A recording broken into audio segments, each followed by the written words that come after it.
Eh, Mira, como dice el artículo, parece que el título se llama A la vuelta de la esquina. Yo vivía a 2 cuadras de la Ingrid Olderock y la vi en la panadería a la que yo iba a comprar el pan.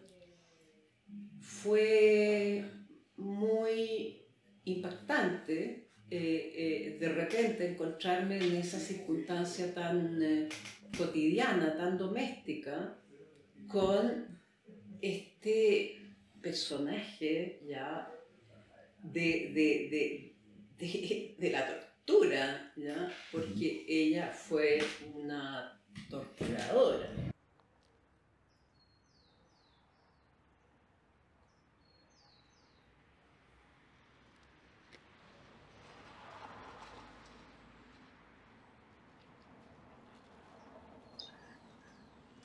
Pucha, lo que pasa es que tampoco creo que tengo tanto que contar. Entonces, la verdad es que te voy a contar lo que te puedo contar, pero no es mucho, digamos. A ver, eh, nosotros nos cambiamos de casa y nos fuimos a vivir a Jafra Chico González como el año 88, es decir, todavía en dictadura.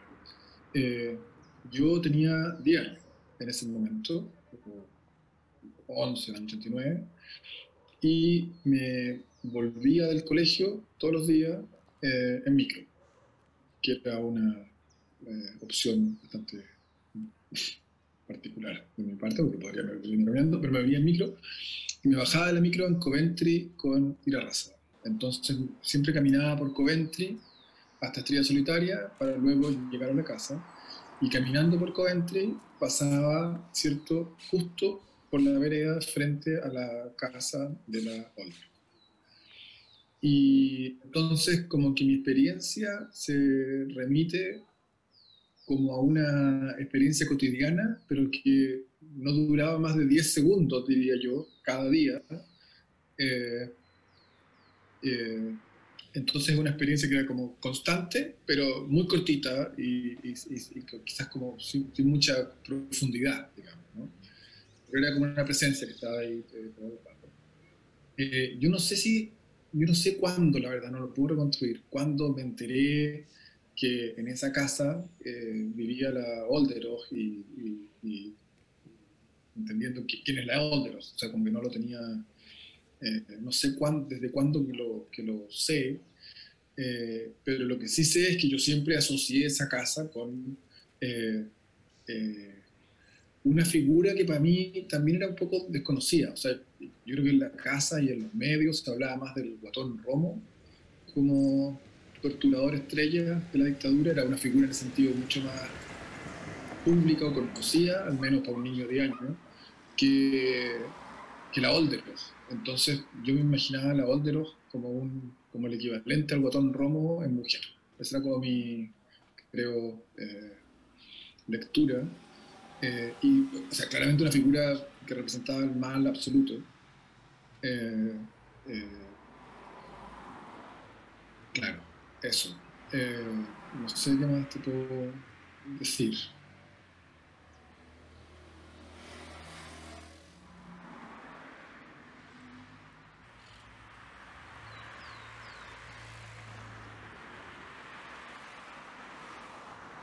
Eh, ¿Por qué se conocía la identidad corporal, la identidad del rostro de Olderock? Es porque ella había salido en los diarios a propósito del atentado que hubo en contra de ella, muy cerca de ahí, en la calle eh, Coventry.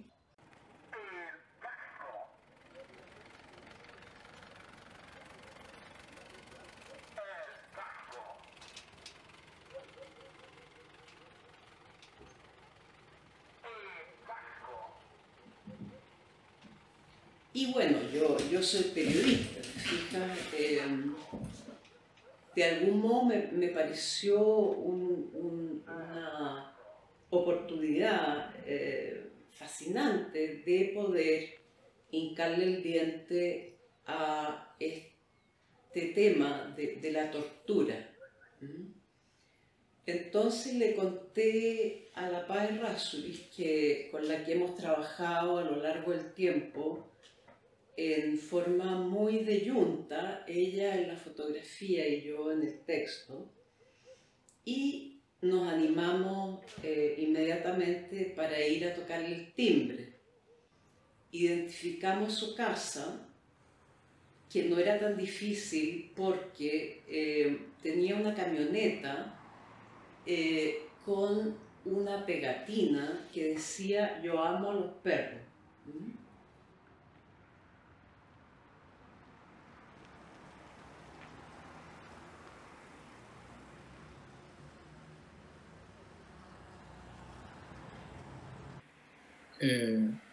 Después, lo otro es que el antejardín de la casa era bastante como sucio, ¿cierto? Y tenía como muchas... la reja tenía unas enredaderas como con unas hojas, yo creo que eran verdes oscuras y como grandes cada una de las hojas y como, yo creo que perennes, yo creo que estaban todo el año esas hojas ahí, como que nunca nadie las había cortado, entonces era una enredadera como media exuberante que salía como para la vereda también, ¿no? Y ¿qué más? Había un estacionamiento de autos y ahí había un auto como del año 1, siempre también todo sucio, ¿no? Como con, no sé si gatos, ponte tú caminando por arriba del auto todo el rato. Entonces, este auto que era básicamente un, un como un trastro, así, como una cosa que yo no sé si funcionaba ese auto, no sé si alguna vez no vi el auto estacionado, yo creo que el auto siempre estaba estacionado ahí, una chatarra, ¿cierto?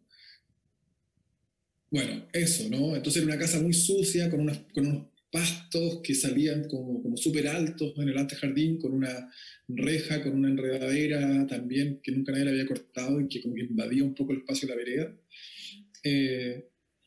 Y la sensación era de suciedad, de mal olor, de todas esas cosas, y esa es la sensación. Y lo que uno sabía, o lo que yo sabía a los 10 años, era que acá había un poco el equivalente al guatón romo mujer, ¿cierto? La maldad absoluta.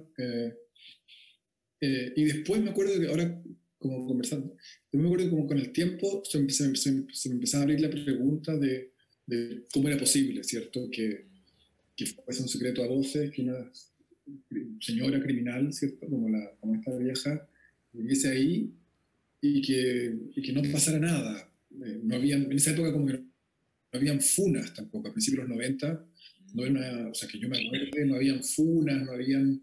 entonces era como una suerte de cosa como media aceptada, ¿cierto? De la cual nadie quería hablar, todos teníamos que lidiar con el olor, todos teníamos que lidiar como con esta cosa oscura que emanaba la casa, pero como que nadie quería hablar mucho al respecto, esa es mi sensación, no sé si en otros contextos se hablaba al respecto, pero yo creo que no participé de ninguna conversación así.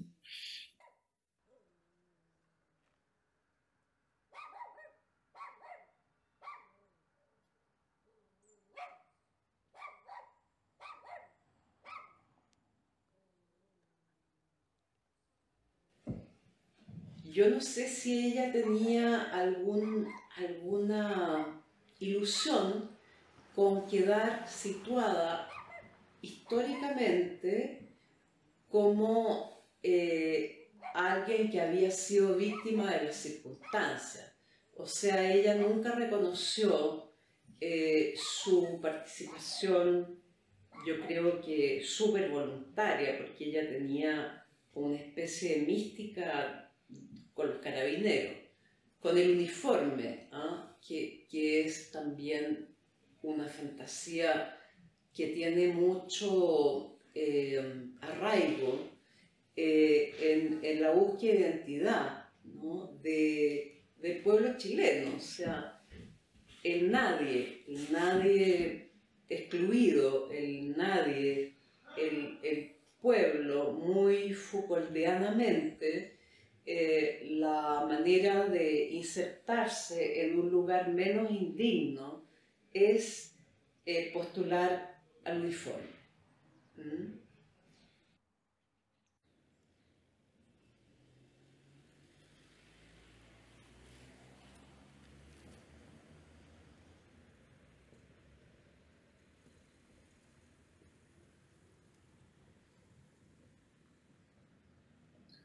Yo creo que no hubo ninguna como ocasión o evento puntual que al menos yo retenga así en la memoria, pero creo que la experiencia de pasar por la casa de la Olderos todos los días era siempre bastante parecida, digamos, ¿no? Y era una cuestión como más atmosférica que otra cosa. Para empezar,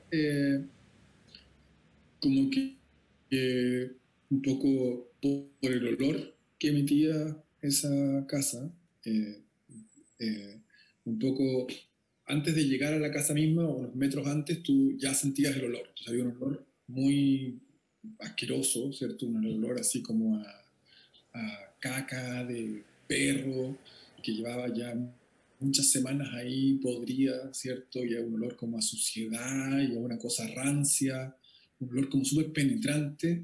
Y ese olor penetrante empezaba como unos metros antes de literalmente llegar al frente de la casa y continuaba unos metros después. Entonces yo me acuerdo que una de las cosas que yo hacía cuando chico era que todos los días cuando pasaba por ahí aguantaba la respiración. Y una de las cosas que me acuerdo era como tratar de volver a respirar en el momento exacto en el cual ya no sentía el olor, pero no mucho más lejos. Entonces a veces como que perdía la competencia conmigo mismo porque inhalaba, no sé, 2 metros después de pasar la casa, pero todavía había olor mal, ¿no? Entonces como que había toda una cosa de como entender que los límites de esa atmósfera eran un poco más amplios que como que la casa era un poquito más grande que la casa misma, ¿no? Que el terreno mismo. O sea, como que hay una cosa de como dos espacios, como un espacio eh, olfático, así, un espacio sensorial y un espacio como más físico, y uno era más grande que el otro. Y entonces yo me acuerdo,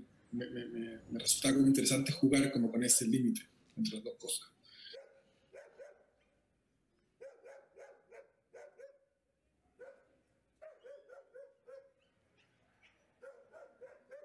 Entonces ella empezó a hablar de esta bala que tenía como flotando dentro de su cabeza, que era imposible extraer y que a ella la había afectado en su facultad mental, en la cual, digamos, uno de los efectos había sido el olvido. ¿Mm? Entonces, por supuesto que esto se conecta con lo que conviene recordar y lo que no. Tema que a su vez se conecta con el tema de la memoria en el caso del país entero. Yo creo que el recurso del olvido ha sido muy, muy gravitante en el devenir de esos años y de la historia.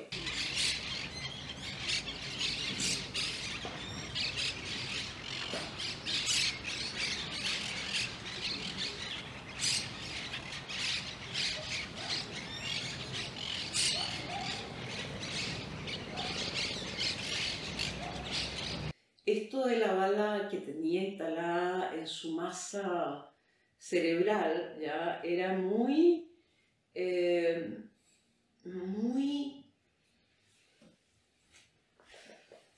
fascinante, ¿eh? Porque ella le adjudicaba esta bala, o sea, de partida ella convivía con la bala cotidianamente y conscientemente. Ella sentía esta bala como desplazarse por el interior de su cráneo y de su masa cerebral.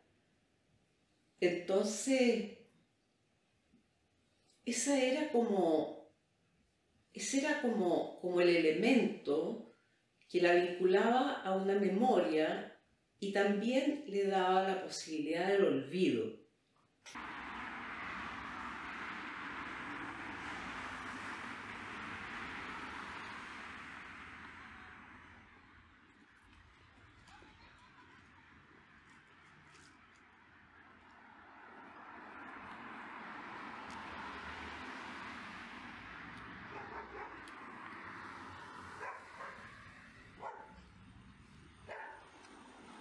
Entonces yo por alguna razón tenía como asociado que la casa de la Olderock era lo que venía exactamente después de ese condominio. Eh, y bueno, nada. Eh, y como que ese condominio de alguna forma representa para mí lo que ha pasado como con Ñuñoa, ¿cierto? En los últimos 20 años. Es uno de los primeros como condominios que se construyen en la zona, después viene como un montón de otros, y que todos consisten como en comprarse una o dos casonas antiguas de Ñuñoa, demolerlas y construir, ¿cierto? Unos condominios de FL2 o de cualquier otro tipo. Entonces, como que me parecía como interesante pensar en ese condominio como, como un fenómeno como súper de la transición también, porque o sea, si bien ese condominio fue construido a fines de los 80, es como representativo del desarrollo urbano de Ñuñoa en la transición y que implica bueno, este corte como con la estructura antigua urbana de Ñuñoa y la mercantilización del espacio y todo eso, ¿no? Como eso y la Oldero al lado, porque también de alguna forma su como presencia ahí un poco no tan disputada, sin funas y sin cosas, como que también eh, es como representativa de una transición que ocurre como con estas presencias, pucha, súper nocivas, de las cuales nadie habla, con estos como malos olores, por decirlo así, la figura del mal olor, cosas podridas que vienen de la dictadura y que se quedan en transición y que nadie cuestiona, como que lo representa yo creo que un poco perfectamente. Claro, entonces como que sentía que esos dos lugares, la casa de la Olderos, que a 20 metros de ella, esta como supuesta modernidad, esta supuesta como nueva clase media que emerge como consecuencia de las reformas económicas de los 80 y que se expresa particularmente en Ñuñoa, en todos estos condominios, etcétera. Como que esos dos lugares van juntos, ¿no?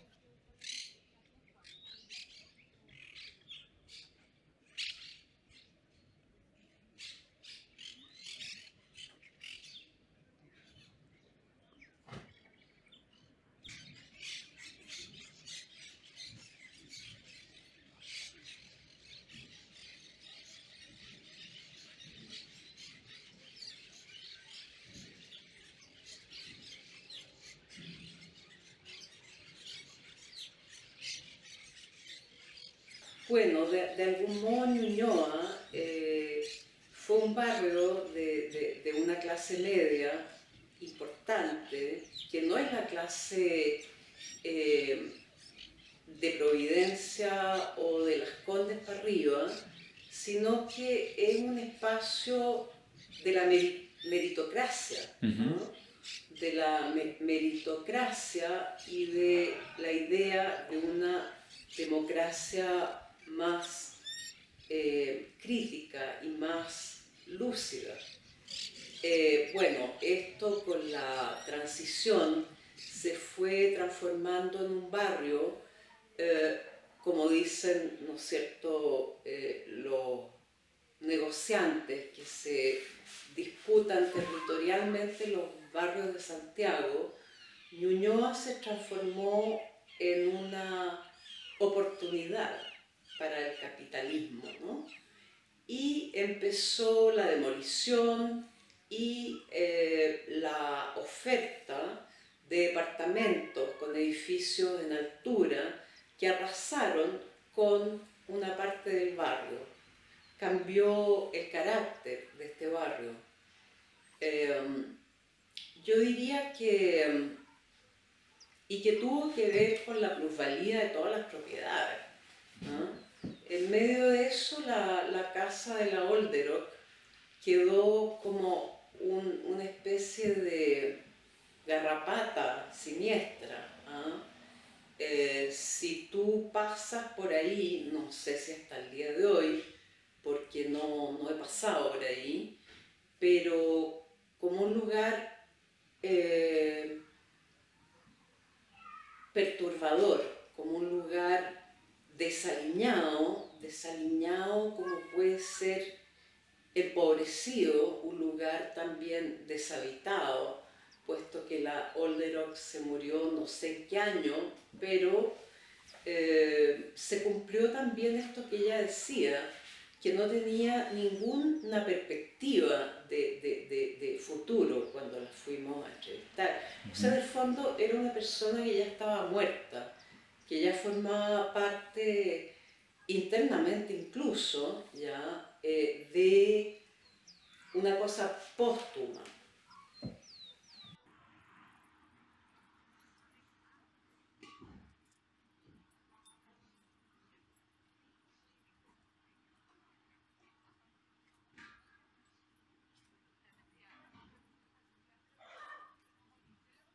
¿Qué nos dejó la dictadura?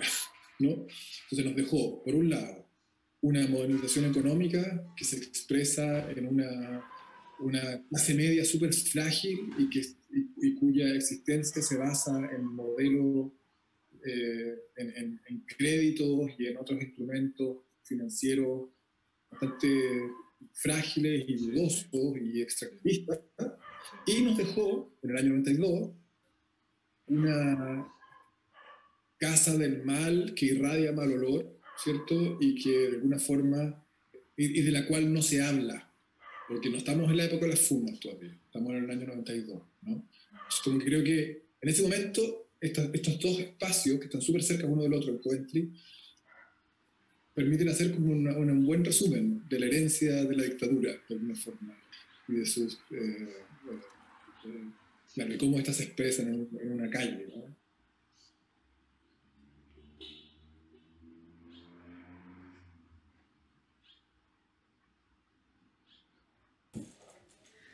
La historia de la dictadura y el hecho que eso haya formado parte de la biografía de uno, en ese sentido hay gente que fue tan destruida, tan